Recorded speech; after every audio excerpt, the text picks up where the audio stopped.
What's going on, guys? Welcome back to my channel. It is time yet again for another episode of the Never Seen It series. This is where I give you my thoughts and opinions about movies I've never seen before in my entire life. Do I love them? Do I hate them? But most importantly, do I recommend them to you? There's always the best and there's always the worst. Everything else kind of just falls in between. So before I show you what I've been watching, if you happen to be brand new here on my channel and you love physical media and everything to do with movies, but you are not yet subscribed, then consider hitting that red subscribe down below, as well as the like button, but most importantly, the small notification bell so you don't miss anything in the future. So I do have a nice mix of Never Seen It's next to me. My theme month on my channel for the month of February was like psychos, stalkers, obsessive kind of movies. So I do have a lot of those in here. And then also some brand new releases because I've been trying to keep up with the movies that I buy on Tuesday. So I have a nice little mix of everything. So starting off with the movie I enjoyed watching the most, as always, this time it is The Hand That Rocks the Cradle. Now, I have seen this movie before, but once it gets past a certain time frame, 10, 15, 20 years since I've seen a movie, it goes into the never seen it pile because at a different stage of life, I may feel differently about the film than I did 20 years ago. Now, it hasn't been that long since I've seen The Hand That Rocks the Cradle, but it has been a while. And I picked up this Blu-ray, I would say about a year ago. And this is the first time I've watched it since I picked it up. I love this movie. As far as psychos go, Rebecca De Mornay is top tier. She is such a fantastic psycho. She's right up there with Glenn Close in Fatal Attraction and Alicia Silverstone from The Crush. Those are my two favorite psychopaths. Rebecca De Mornay is my third favorite. She's right in that grouping. I love watching this film. It never gets boring to me. There's always something going on that's interesting. And there's also something kind of calm about the movie as well. Because even though there's psychotic things happening because of Rebecca De Mornay's character, but the way the movie is presented, it's just done in a very slow and steady way where it's very calm. And then, boom, the last, like, I'd say 15, 20 minutes of the movie, you're in high gear. And Rebecca De Mornay is at a level 6,500 on the crazy scale. So I love this film. Like I said, it never gets old to me. It never gets boring. I could literally pop this in anytime and watch it. I could have it playing in the background while I'm doing something, while I'm cleaning. So The Hand That Rocks the Cradle, I cannot recommend this movie enough. If you have not seen it, definitely add this into your collection. If you love psycho, stalker, obsessive movies, this one, trust me, is right up your alley.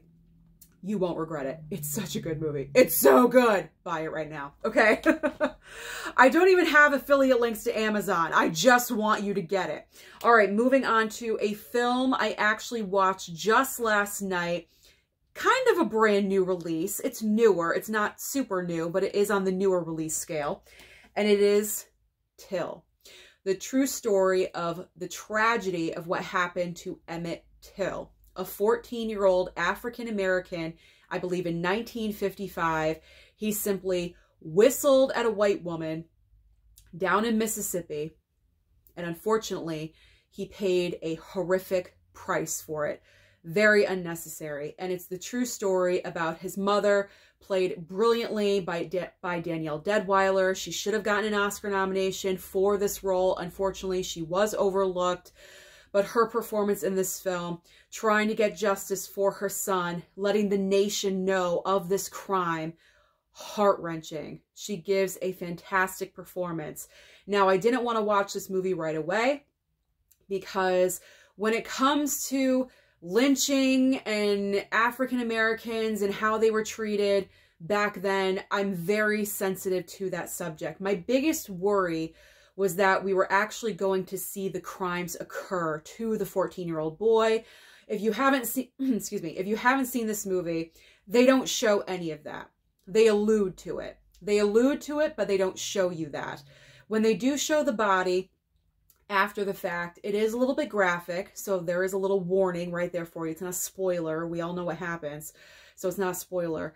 It is a little bit graphic with how the body is presented and looks, but that's necessary. It's necessary to have that shock value. It's not even shock value.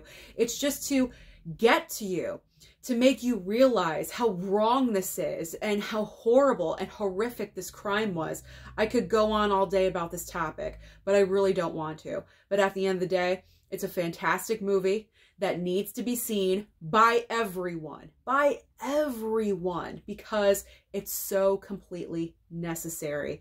It's not the most rewatchable film because of the subject at hand, but you have to see this true story. I'm a big lover of biopics, and this is right up there. The performances are amazing. They lead this movie, especially hers. Danielle Deadwyler, she is amazing. Okay, I got to get out of the serious topic. That's why I put that kind of ahead of everything else, because I'm very, like I said, I'm very sensitive when it comes to racial issues and the injustice of it all. I hate it. I really do. Okay, I don't want to cry. Let's move on. All right, let's move on. We have Tar. We have Tar on 4K with Cate Blanchett. Let's be honest. She's probably going to sweep and take the Oscar away from Michelle Yeoh, which is going to be unfortunate. But Tar is all about a conductor played by Cate Blanchett. And in the beginning of the film, she is on top of the world. She has everything. She is going to conduct I guess, not a new symphony, but a remastering of a symphony, something like that. She's written a book. She is like it in the conducting world. She's like the shit. And then her world starts to unravel and things go south. I'm going to be honest. I fell asleep in the middle of this movie. I mean, I know a lot of people have been saying that Tar is a big snooze fest. Like you got to take a nap halfway through, which is what I did. This movie is about 2.5 hours long. It is a long movie. However, the parts that I did see, I wasn't bored with. I really wasn't. I fell asleep because I was tired. And that's the reason I usually fall asleep. It's not because I'm bored by the film. Sometimes that does happen, but not with this one. I literally was just tired from my day because it was a long movie. So I did fall asleep about halfway through. I came out of it, out of my coma. I came out of my coma and I caught the last, I would say, half hour, 40 minutes of the movie. So I do need to rewatch this, and I will. But I will say, for a first-time watch of this film, it's probably worth watching, the majority of people, only one time. You know what? I'm going to recommend that you stream it. You can stream this on Peacock. You don't have to necessarily have to buy this. I would say I bought it because I'm into award season. And that's the reason why I bought it, because it is nominated. Cate Blanchett's nominated, the film. So that's the reason I want this movie, because I do love awards season and I like to collect awards season winners and nominees. But for the everyday person that maybe is just a fan of Cate Blanchett, just stream it on Peacock. If you're interested in watching this, don't pick it up. It's not the most rewatchable movie because of the length of time. So just stream it on Peacock. That is my recommendation if you are even curious about Tar. Moving forward, let's get into an obsessive movie. We have The Talented Mr. Ripley. Watched this the other night as well, so it's nice and fresh in my brain. Matt Damon plays a pretty great psychopath in this movie, I must say. He plays this guy that's very manipulative. He kind of involves himself into other people's lives, and he really overdoes it. Like, he really lays it on thick, if you know what I'm saying. Like, he starts off okay, but then he kind of goes overboard, and then that turns people off, aka Jude Law and Gwyneth Paltrow. They play a couple, and Matt Damon's character, Tom Ripley, that's not even like his real name. Do we even know his real name? Probably not. But like, he kind of like just manipulates his way into their lives because he pretends to know Jude Law's character. He doesn't know him at all. He's a complete liar, a complete fake. And they kind of get a little bit tired of him, a little bit sick of him, but he doesn't want to go away necessarily. So he resorts to murder, you know, and committing crimes and doing illegal things. So that's this movie in a nutshell. I don't want to completely spoil it, even though this movie has been out for a while now. But in case anyone has not seen this film, I do recommend it because Matt Damon does put out a great performance. And Jude Law is pretty decent in this movie as well, I must say. And guess who else is in here? Cate Blanchett. There we go. That's reason enough to watch it, right? But I did enjoy that one. All right, we got some zombies next. New release of Warm Bodies 4K Steelbook from Lionsgate. First of all, can we just appreciate the Steelbook? The Steelbook is fantastic. It's so good. Look at that. Look at that artwork. Oh my God, it's amazing. So watching this movie for the first time, I thought it was cute. I thought it was very cute. It's, let's be honest, it's a Romeo and Juliet love story if they were zombies. Now, Juliet, or Julie in the movie, she's not a zombie. She's a regular human being. But our Romeo right here, his name is R in the movie. R and J, I put it together, Romeo and Juliet. There is one scene in the movie where she's on a balcony, and that's when it hit me. I'm like, oh, it's Romeo and Juliet. Kind of, if they were zombies. So, this is a cute movie. He's a zombie, and he sees the girl, and instantly, you know, the heart flutters, hence the heart right here, and he wants to protect her. He doesn't want her to turn because he knows how bad it is. These are different zombies. They're not like running at 100 miles an hour, just going and eating you, and, you know, they actually have like a conscience and they can speak a little bit. So these are a different kind of zombie in this movie. It's a different kind of zombie film. So if you're looking for something with zombies a little bit outside of the box, I would go with Warm Bodies. I'm going to be honest, it's not a movie that I'm jonesing to watch again anytime soon because I do have hundreds of thousands of other movies to watch. But if I have like zombie theme month or something like that, of course, I will rewatch Warm Bodies. So this one was cute. It was fun. Even Mama Blu-ray enjoyed that one. So there you go. Take that information with what you will. All right, next up. Let's get back to Psychos. We have Michael Douglas in Falling Down. This is just a case of Michael Douglas having a really bad day. He's having a really bad day. It's in California. It's hot as heck. It's like, I love how they had the effect of like, you could actually see how hot it is on the screen because they kind of made it where you could see the steam rising off of people just in the air. I love how they did that. Who directed this? Joel Schumacher. Yes, Joel Schumacher directed this. Very nicely done. So Michael Douglas plays this guy that wants to get home to his daughter. It's her birthday, but here's the thing. He's divorced from the wife. He can't let go. He has a problem. So he's been fired from his job. He's kept that a secret. And this one particular day, he's just trying to get to his daughter for her birthday, and he wants to buy her something. Everything he's trying to do, there's an obstacle. So he uses guns, he uses force, he uses a baseball bat. There's various weapons that he uses along the course of the movie to get his point across, like, why are people so mean? You know, one of those. He's kind of like a vigilante in a way, but he's not really a good person because he's, you know, loop-de-loo himself. But this is a great movie. It's very different from any other role that I've personally seen Michael Douglas do. Like I said, anytime it's a movie that it's been about 10, 15 years, it goes back into never seen it. This is one of those movies. I remember seeing this a very long time ago, but it's probably been at least 15 years. So seeing it now, I gotta say, at some points, I'm kind of rooting for Michael Douglas just a little bit because I kind of sympathize with his situation and his character. But then you're snapped back to reality. You're like, no, he's the bad guy in this movie. He's not necessarily the bad guy. He just needs some mental help is all it is. But great movie. If you haven't seen Falling Down, I recommend this one as well. Especially if you like Michael Douglas and you want to add more of his filmography into your collection. All right.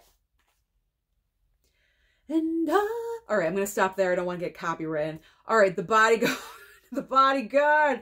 The Bodyguard. So after the Lost Girls live stream, like romantic rom-com live stream that we did, I wanted to watch something in that arena. So I picked The Bodyguard. Man, I have not watched this movie in probably 20, 25 years. It's been a really long time. And when I first watched it, I wasn't the biggest fan. I gotta be honest. I was never the biggest fan of The Bodyguard. And then I laid down here and I watched it and I was like, you know what? That was really good. That was a really good movie. So this is a perfect case of a 20-year time gap between viewing number one and now, and I completely changed my mind about the film itself. I mean, it's a great movie. It's a romantic classic, you know, Kevin Costner playing the bodyguard, Whitney Houston as the star. She has a stalker. She's in danger. Oh my God, it's like all the elements that you want in a movie all wrapped up perfectly. So really enjoyed revisiting this one and highly enjoying it much more than I did before. So The Bodyguard, I love The Bodyguard. Okay. A newer Watcher. We have Watcher. This one was okay. I don't know. For some reason, I felt kind of let down by this movie. I thought it was going to be a little bit more than it was. Pretty much you have this girl that I don't even know if she's married to the guy or are they just boyfriend and girlfriend. That was never really clear to me. I gotta be honest, I kind of fell asleep during this one too, but I got the gist of the movie. She moves overseas. He gets a brand new job, so she follows him over. They move into a brand new like apartment building and they have gigantic windows. Why there's no curtains is beyond me. Why do you not have any curtains? That's crazy. Everyone can see into your apartment. But she notices this guy kind of staring across the alleyway from another apartment building, staring at her, but it's never really super clear if he is staring or is he just standing there having a cup of coffee maybe. Some people do that, right? But she's kind of confused. And then like her neighbor goes missing and it's this whole mystery thing. So I wasn't overly impressed with this movie, but I'm not hating on it either. I will give it another chance. This one was just middle of the road for me. I wasn't overly impressed by this movie, but I only paid $12.99 for it. So I can't really be that upset, right? I can't be that mad. Can't be that mad. There we go. Okay. Obsession. This one was good. This one was very different because this is an older title. When did this come out? It came out in 1976, and this is a Scream Factory, if you can see it right there. It is a Scream Factory from a recent pickup with a slipcover. I was super excited about that. So this story revolves around this guy who has like the perfect 10-year marriage. They're just celebrating their 10-year anniversary, their wedding anniversary, and they have a daughter together. And what happens is the wife and the daughter get kidnapped and there's a ransom and he goes to pay it and something gets all messed up and he loses his wife and daughter. And what ends up happening is that years later, he comes across a woman that looks exactly like his dead wife. Crazy, right? So then he starts dating her. He wants to see her. He is falling in love all over again. I'm not going to say anything else about the movie, but there is a huge twist at the very end of this film. I kind of saw it coming. I will say that. I kind of saw it coming. It's kind of creepy when you think about it, but whatever. This is directed by Brian De Palma. So if you're a Brian De Palma fan and you have not heard of Obsession, then there we go. I highly suggest. This was a good watch. And John Lithgow, a very young John Lithgow, is in this movie as well. So I enjoyed watching this one. This is a Scream Factory release I highly enjoyed. There we go. Sorry about my speech. The mouth doesn't want to work tonight. Okay. We got 3 movies left. Okay. Someone's Watching Me. I highly enjoyed this one. We have Lauren Hutton, who we know as a model. I don't really put her in like the actress category. We know her as like one of the original supermodels, okay? She did a pretty decent job in this movie. Now, this was written and directed by John Carpenter, which I knew because it says John Carpenter. Someone's watching me. And it's pretty much the same plot line as Watcher. this woman, I almost said this brand new woman. This woman moves into a brand new apartment complex and she starts getting gifts, like random gifts and telephone calls. And then she puts the pieces together that someone is stalking her. It takes a little bit. I was actually surprised. I'm like, when is she going to realize that it's not just some random company sending her a gift to Aruba? You know what I mean? It's like the weirdest thing. It's like, put it together. You're being stalked. So she finally puts pieces together. She's being stalked. She has a boyfriend. You're thinking, is it really the boyfriend that's stalking her? Like some kind of sick cat and mouse game. You're trying to put the pieces together. You're trying to figure out who is stalking her life. So this was a good fun watch, I will say. I would have enjoyed a little bit more at the end. It kind of seemed like it just closed up really quickly, like, you know, really neat, tied it up in a bow. Oh, we're done.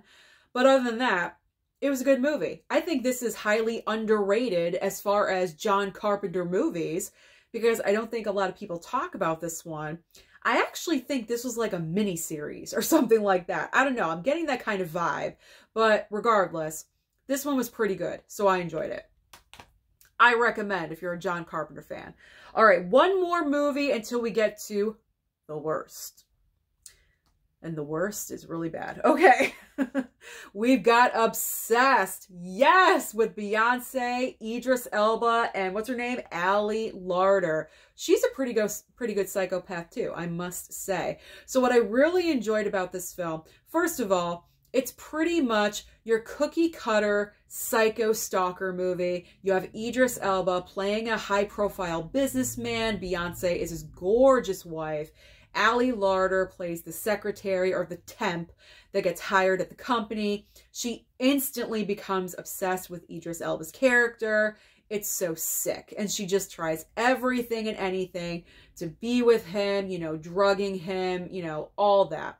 What I love about this movie that makes it different than any other like psycho stalker film is that the wife, played by Beyonce, takes control in the third act. In the final battle, the final like duke it out scene, she really takes the bull by the horns and says, you know what, bitch? This is my family, my husband. You are not. She fights this girl. She fights her tooth and nail. She's doing anything and everything that we would do. It's more realistic is what I'm saying. It's more realistic because if anyone came after my husband, if I had one, or my kid, which I don't, but if I did, it would not be pretty. So I enjoyed that fact. It's usually like the husband and the wife together, you know, like Fatal Attraction.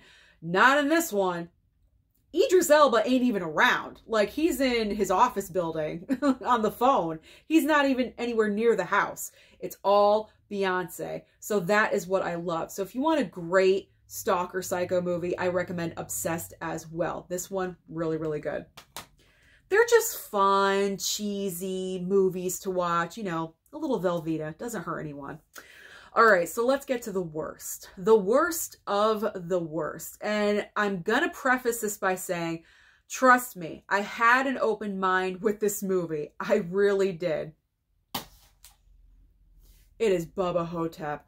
What the F is going on in this movie? I just don't understand.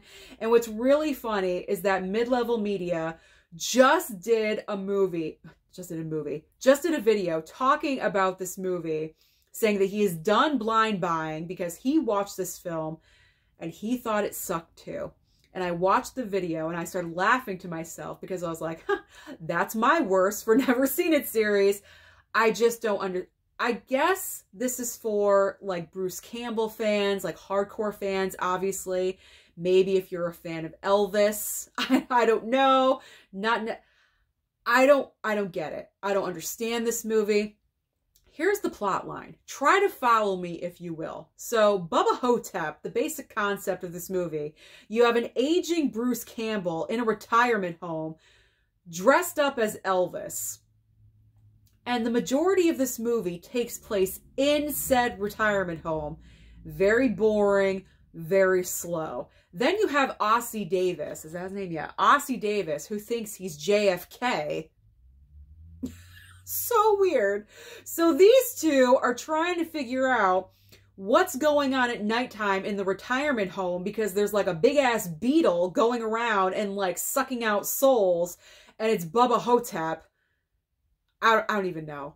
Like this movie is so weird. It's one of the weirdest things I've ever seen in my entire life. In my entire life. Why does this movie exist? And like Ken said, who is this movie for? I honestly don't have an answer for that. And I'm kind of questioning, why is he even dressed up as Elvis in the movie? Why is the Elvis plot line even a part of the film itself? You could just have Bruce Campbell as an old man in the retirement home and have this be the movie. Have the beetle, have Bubba Hotep, the ancient Egyptian mummy. That's where we're going in this movie. Okay, sucking souls out of buttholes. I'm not even kidding you. This is what's being said in this film. Okay, this is what's being said.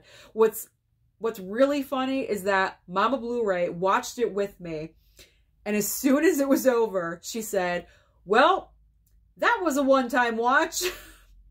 And she's not kidding. She's not lying. I have absolutely no desire to watch this movie anytime soon. Like, if I didn't watch it for another 50 years, I would be fine. So this is definitely a physical media buying regret. I should not have bought in this movie. Same as Ken, what he said in his video. Why I felt the need to buy this, just because it's a Scream Factory 4K slipcover. The sickness is real. What can I say? So the worst of the worst of the worst of this week, or of this round, is Bubba Hotep, without question. I do not recommend this. Do not buy it. It is not worth the $30, the $29.99. Save your money. Do not get this. I would say the only people that should buy this movie are hardcore Bruce Campbell fans. That's it. Those are the only people that should get this film, and people that get this kind of sense of humor. I wasn't really jiving with it all that much. I was kind of bored with it. And to be honest, the 4K transfer wasn't the best, because as we're in the retirement home, it's very dark and it's very dreary the majority of the time. Or they're outside at nighttime and it's really dark outside. So it's not that great. It isn't. So I'm not going to fling like I usually do. I'm just going to slam it in disappointment. So that is everything that I've been watching lately. Comment down below and let me know, what have you been watching that you've never seen? Don't forget to like and subscribe before you leave, and I'll see you next time.